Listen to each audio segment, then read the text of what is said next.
اعوذ باللہ من الشیطان الرجیم بسم اللہ الرحمن الرحیم۔ آج کے درس میں سحری کے فضائل اور سحری کے احکام بیان کیے جائیں۔ سحری سے مراد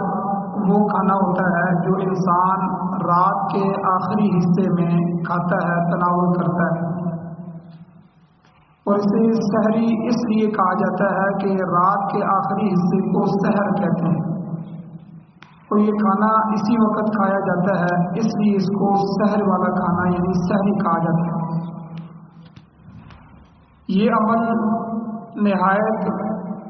محتمل بشان اور فضائل اور برکتوں کا حامل ہے۔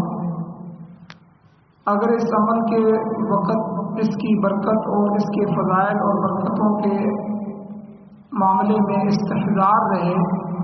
تو پھر اس عمل کے کرنے کا اجر بھی بہت بڑھ جاتا ہے اور عمل کرنے کا لطف بھی حاصل ہوتا ہے۔ عام طور پر روزہ رکھنے کو تو عبادت اور بابرکت عمل تصور کیا جاتا ہے، لیکن سحری کھانے کو محض ایک کھانے کا عمل ہی سمجھا جاتا ہے، حالانکہ سحری کا عمل بھی شرعاً نہایت خیر و برکت کا حامل ہے، اور اس کی اپنی مخصوص برکتیں ہیں اور فضیلتیں ہیں جو انشاءاللہ آگے بیان ہو رہی ہیں۔ سحری کے اس عمل کی اہمیت کے نگاہوں سے اوجھل ہونے کی وجہ سے کئی غلطیاں ہم سے اس عمل کے حوالے سے سرزاد ہوتی رہتی ہیں۔ مثلا سحری کے حوالے سے بعض لوگوں کا عمل یہ ہوتا ہے کہ وہ سحری کو سنت اور باعث خیر و برکت سمجھتے ہی نہیں ہیں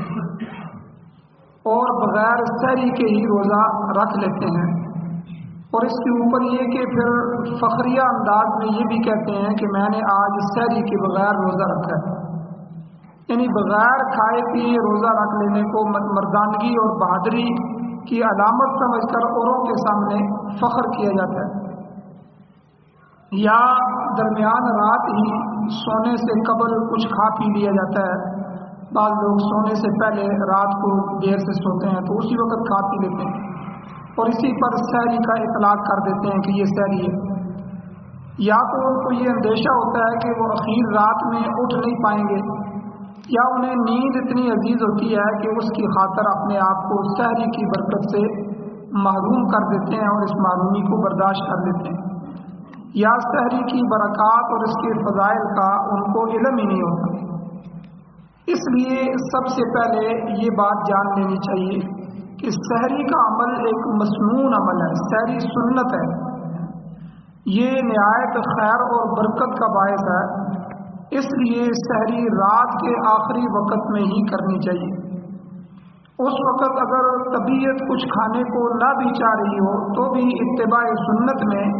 کچھ نہ کچھ کھا لینا چاہیے، اگرچہ بہت تھوڑی مقدار ہی کیوں نہ ہو، لیکن سحری کے عمل کی برکت اور فضیلت سے محرومی حقیقت میں بڑی محرومی ہے۔ اب سحری کی برکت سے نزول رحمت کا نبی کریم صلی اللہ علیہ وسلم کا ارشاد مبارک ہے کہ ان اللہ و ملائکتہ یصلون علی المتسحرین، کہ اللہ تعالیٰ اور اس کے فرشتے سحری کھانے والوں پر رحمت نازل فرماتے ہیں۔ تو اللہ تعالیٰ کا کس قدر انعام ہے، احسان ہے کہ اس نے سحری کھانے کو یعنی ہماری اپنی ضرورت کو پورا کرنے کو رحمت اور برکت کا ذریعہ بنا دیا۔ اسی طرح ایک اور حدیث ہے، حضرت ابو سعید خدری رضی اللہ تعالیٰ عنہ بیان کرتے ہیں کہ رسول اللہ صلی اللہ علیہ وسلم نے ارشاد فرمایا السحور اکلہ برکۃ فلا تدعوه ولو ان يجرع احدكم جرعة من ماء فان الله وملائكته يصلون على المتسحرين۔ حضور علیہ الصلوۃ والسلام نے فرمایا کہ سحری کرنا سراپا برکت ہے، ساری برکت ہی برکت ہے، فلا تدعوه، تم اسے نہ چھوڑو، ولو ان يجرع احدكم جرعة من ماء، اگرچہ پانی کے ایک گھونٹ کے ذریعے ہی تم سحری رکھو، یعنی ایک گھونٹ ہی پانی پی لو لیکن سحری ضرور کرو، کیونکہ حضور نے فرمایا فإن اللہ وملائکتہ، پس بے شک اللہ تعالیٰ اور اس کے فرشتے یصلون علی المتسحرین، سحری کھانے والوں پر رحمت کی دعا کرتے ہیں۔ یہ بات بھی واضح رہے کہ سحری کھانا اگرچہ مسنون ہے، لیکن اگر کوئی شخص سحری کھائے بغیر ہی روزے کی نیت کر لے تو بھی اس کا روزہ درست ہو جائے گا، البتہ ایسا شخص سحری کی برکت سے محروم ہو جائے گا۔ یعنی اس کا یہ مطلب بھی نہیں ہے کہ اگر جس آدمی نے سحری نہیں کی اس کا روزہ ہی نہیں ہے، ایسا نہیں ہے،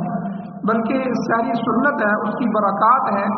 تو اگر کوئی آدمی سحری نہیں کرتا اور نیت کر لیتا ہے اس کا روزہ شروع ہو جائے گا، روزہ اس کا ہو جائے گا، لیکن جو برکات سنت کی ہیں، حضور علیہ السلام کی سحری کھانے کی ہیں، اس سنت سے جو ہے یہ معلوم ہو جائے گا۔ اسی طرح سحری کا کھانا برکت والا ہے، اس کے بارے میں حدیث ہے، حضرت ارباض بن ساریہ رضی اللہ تعالیٰ عنہ صحابی بیان کرتے ہیں کہ رسول اللہ صلی اللہ علیہ وسلم نے مجھے رمضان میں سحری کھانے کے لیے بلایا، تو آپ علیہ السلام نے ان الفاظ سے مجھے بلایا۔ حضور نے فرمایا ہلم الی الغداء المبارک، کہ آؤ صبح کے مبارک کھانے کی طرف۔ تو حضور نے مجھے سحری کے لیے جو بلایا تو ان الفاظ میں بلایا، یعنی حضور علیہ السلام نے صبح کی برکت والا کھانا اس کو فرمایا۔ اور اسی طرح حضرت عبداللہ بن حارث رضی اللہ تعالیٰ عنہ نبی اکرم صلی اللہ علیہ وسلم کے ایک صحابی رضی اللہ تعالیٰ عنہ سے روایت کرتے ہیں کہ انہوں نے بیان کیا کہ میں سرکار دو عالم صلی اللہ علیہ وسلم کی خدمت اقدس میں حاضر ہوا، اس حال میں کہ آپ صلی اللہ علیہ وسلم سحری تناول فرما رہے تھے، سحری کھا رہے تھے۔ آپ علیہ السلام نے ارشاد فرمایا انہا برکت اعطاکم اللہ ایاہا فلا تدعوہ، کہ بے شک یہ برکت کی چیز ہے جو اللہ تعالیٰ نے خاص تمام لوگوں یعنی امت محمدیہ کو عطا کی ہے، بس تم اسے ترک نہ کرنا، تم اسے نہ چھوڑنا۔ اسی طرح سحری کے کھانے میں برکت کی ایک اور وجہ بھی ہے، نبی کریم صلی اللہ علیہ وسلم کی حدیث ہے کہ آپ کا ارشاد ہے، حضور نے فرمایا تسحروا فإن فی السحور برکۃ، صحیح بخاری شریف کی حدیث ہے 1823 نمبر حدیث۔ حضور نے فرمایا سحری کھایا کرو کیونکہ سحری کے کھانے میں برکت ہے۔ علماء کرام نے لکھا ہے کہ سحری کھانے میں مختلف اعتبار سے برکات ہیں، جیسے نمبر 1 اس میں نبی کریم صلی اللہ علیہ وسلم کی سنت کی اتباع، اور نبی کریم صلی اللہ علیہ وسلم کی اتباع سے اللہ تعالیٰ کی محبت حاصل ہوتی ہے، اللہ کی قرب نصیب ہوتا ہے، جس کے نتیجے میں اللہ تعالیٰ بندے کے گناہ معاف فرما دیتے ہیں۔ یعنی برکت ایک تو اس وجہ سے کہ حضور کی سنت ہے، اگر ہم سنتوں کی اتباع کریں گے، حضور کے پیچھے چلیں گے تو ہمیں اللہ مل جائے گا۔ اللہ کی محبت کو جو پانا چاہتا ہے تو قرآن مجید میں بھی اللہ تعالیٰ نے فرمایا قل ان کنتم تحبون اللہ فاتبعونی، اے میرے محبوب آپ اعلان کر دیجئے، آپ فرما دیجئے اس امت کو کہ اگر یہ اللہ تعالیٰ سے محبت کرنا چاہتے ہیں، اگر تم اللہ سے محبت کرنا چاہتے ہو تو فاتبعونی، میری اتباع کرو۔ تو حضور کی اتباع سے اللہ کی محبت نصیب ہوتی ہے، اللہ کا قرب نصیب ہوتا ہے، اللہ کی رضا نصیب ہوتی ہے۔ تو اب پہلی وجہ تو یہی ہے کہ اس میں اتباع سنت ہے، حضور کے نقش قدم پر چلنا ہے، اور دوسری بات کہ اس میں اہل کتاب کی مخالفت ہے، یہودیوں اور عیسائیوں کی مخالفت ہے، کیونکہ وہ سحری نہیں کھاتے، اور ہمیں بقدر استطاعت اہل کتاب کی مخالفت کا حکم بھی دیا گیا ہے، کیونکہ اہل کتاب اسلام کو برحق دین نہیں سمجھتے بلکہ اس کی مخالفت میں لگے رہتے ہیں۔ حضرت عمر بن العاص رضی اللہ تعالیٰ عنہ بیان کرتے ہیں کہ نبی اکرم صلی اللہ علیہ وسلم نے ارشاد فرمایا فصل ما بین صیامنا و صیام اہل الکتاب اکلۃ السحر، صحیح مسلم شریف کی حدیث ہے کہ حضرت عمر بن العاص فرماتے ہیں کہ حضور نے فرمایا کہ ہمارے اور اہل کتاب کے روزوں میں فرق کرنے والا یہ سحری کا کھانا ہے، یعنی ہم سحری کھاتے ہیں اور اہل کتاب جو ہیں، جو عیسائی اور یہودی ہیں، وہ اپنے روزوں میں سحری نہیں کھاتے۔ اور اسی طرح تیسری وجہ کہ علماء لکھتے ہیں کہ اس سحری سے عبادت میں بالخصوص روزہ رکھنے کی قوت حاصل ہوتی ہے، کیونکہ سحری کھانے سے جسم کی طاقت بحال رہتی ہے، جس سے دن بھر عبادت کرنا آسان ہو جاتا ہے۔ حضرت عبداللہ ابن عباس رضی اللہ تعالیٰ عنہما نے حضور نبی کریم صلی اللہ علیہ وسلم سے روایت کیا ہے کہ آپ علیہ الصلوۃ والسلام نے فرمایا کہ استعینوا بطعام السحر علی صیام النہار وبالقیلولۃ علی قیام اللیل، کہ سنن ابن ماجہ کی حدیث ہے 1693 نمبر حدیث،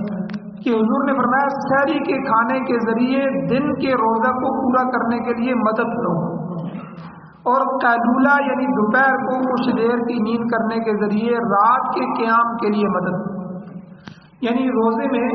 دو چیزیں عبادت ہے رمضان میں، ایک تو دن کا روزہ رکھنا اور رات کا قیام کرنا، رات کی تراویح پڑھنا اور رات کو تہجد میں کھڑا ہونا، تو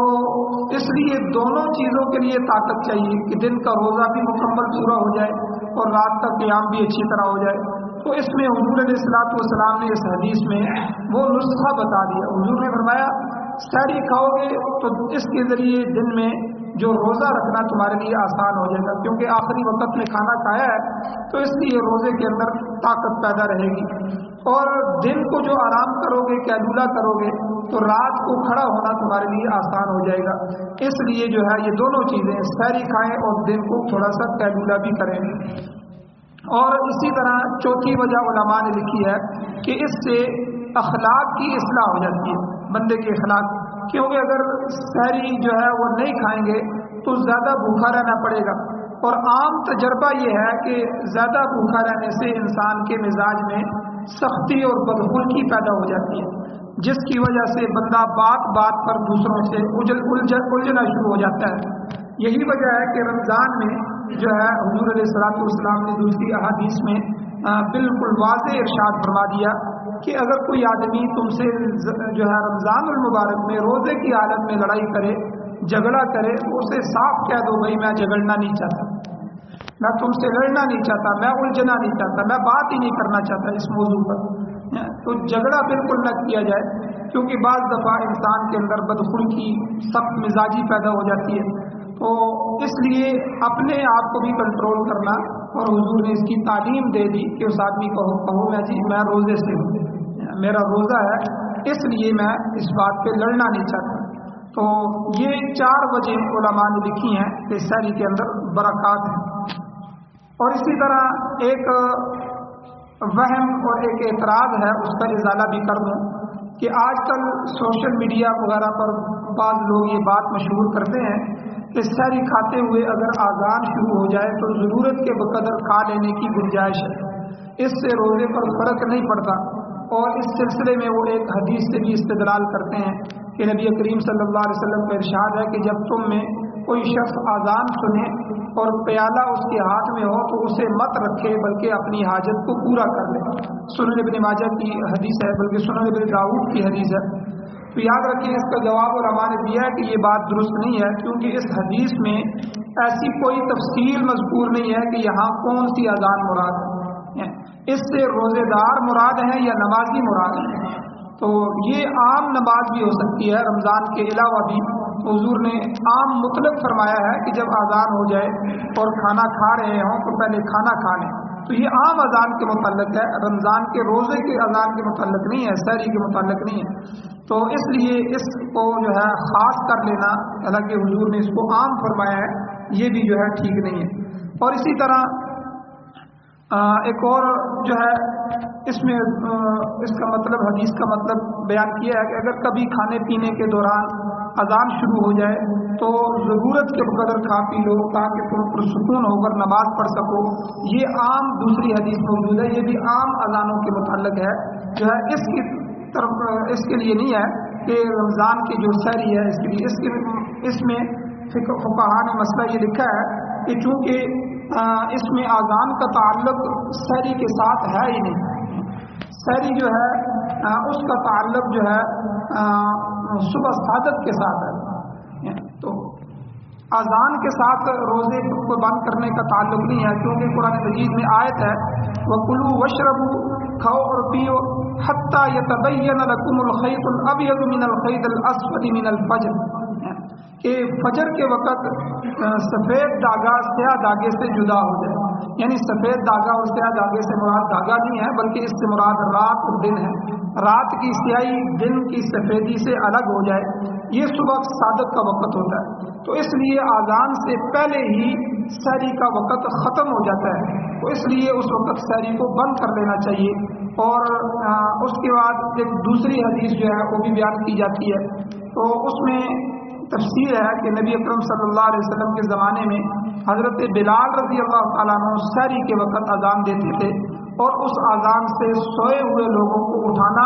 اور تہجد پڑھنے والوں کو سحری کھانے کے وقت پر متنبہ کرنا مقصود ہوتا تھا۔ پھر جب صبح صادق کا وقت ہوتا تھا تو دوسری اذان حضرت عبداللہ ابن ام مکتوم رضی اللہ تعالیٰ عنہ دیتے تھے۔ چنانچہ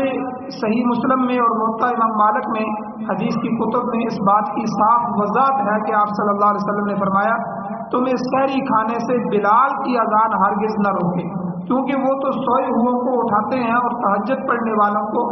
واپس لوٹانے کے لیے اذان دیتے ہیں۔ لہذا ان وجوہات اور احتمالات کی بنا پر یہ کہنا درست نہیں ہے کہ سحری کھاتے ہوئے اگر اذان شروع ہو جائے تو بقدر ضرورت کھا لینا چاہیے، بلکہ جب صبح صادق کا وقت ہو جائے تو کھانا پینا بند کر دینا چاہیے، چاہے اذان ہو یا نہ ہو۔ تو اس لیے پہلے دن بھی ہم نے یہ مسئلہ بیان کیا تھا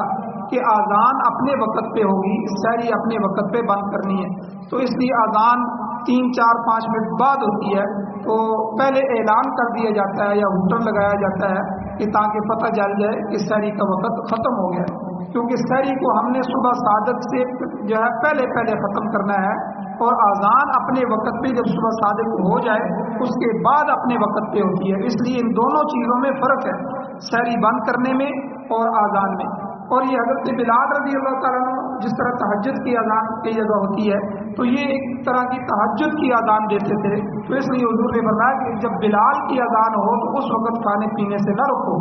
اور حضرت عبداللہ ابن ام مکتوم کی اذان جو ہوتی ہے وہ جو صبح صادق کے وقت ہوتی ہے، اس وقت جو ہے آپ نے سحری بند کر دی۔ اسی طرح سحری کے کوئی متفرق مسائل بھی علماء نے بیان کیے ہیں کہ پہلا مسئلہ کہ سحری کا اصل وقت تو آدھی رات کے بعد شروع ہو جاتا ہے، البتہ اس میں بہتر یہ ہے کہ رات کے آخری حصے میں سحری کھائی جائے، تو لیکن اس میں بھی اتنی تاخیر نہ کی جائے کہ روزے میں شک ہونے لگے، تو یعنی آدھی رات سے آگے سحری کا وقت شروع ہو جاتا ہے، تو لیکن اس میں بھی بہتر اور افضل وقت یہ ہے کہ آخر میں سحری کھائی جائے، جس طرح ہم اٹھتے ہیں کہ اذان سے کوئی 10 12 منٹ پہلے 15 منٹ پہلے اپنی سحری مکمل کر لی جائے، یہ افضل وقت ہے۔ اس سے زیادہ دیر کرنے سے روزے میں شک پیدا ہو جائے گا۔ اسی طرح کچھ مسائل اور ہیں، انشاءاللہ وہ بیان کیے جائیں گے۔ اللہ تعالیٰ سے دعا ہے اللہ ہمیں عمل کی توفیق عطا فرمائے۔